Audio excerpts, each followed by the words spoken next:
¿Ustedes saben por qué tienen el derecho de la expresión? ¿O por qué los policías tienen que entrar con una orden de un juez a su propiedad? Bueno, estas se llaman enmiendas, y las enmiendas se encuentran en la Constitución de los Estados Unidos. ¿Acaso no quisieran saber cómo estas enmiendas forman parte de nuestras vidas día a día?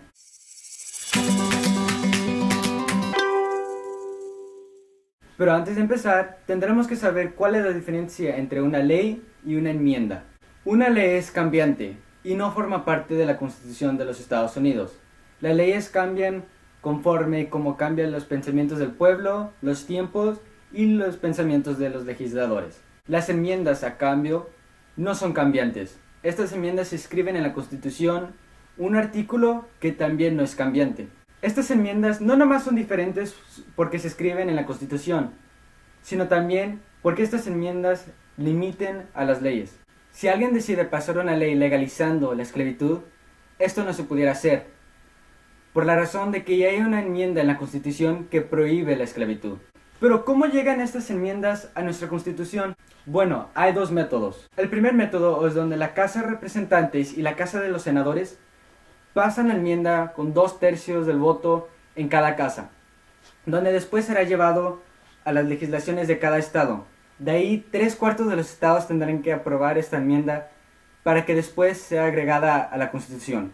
El segundo método empieza cuando 2/3 de los estados desean tener una convención constitucional.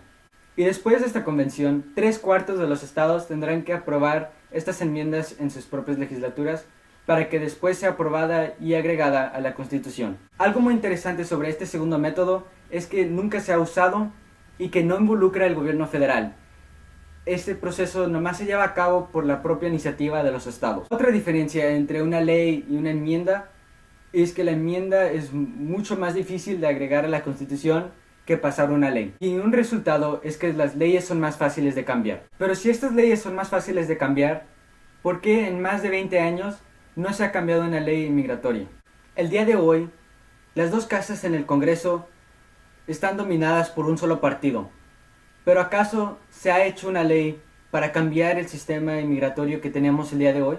Pasó la misma situación bajo el presidente Obama y no se hizo nada. Últimamente, lo más grande que ha pasado en nuestra frontera fue bajo la presidencia de Bill Clinton, un presidente demócrata que construyó la pared dividiendo los Estados Unidos y México.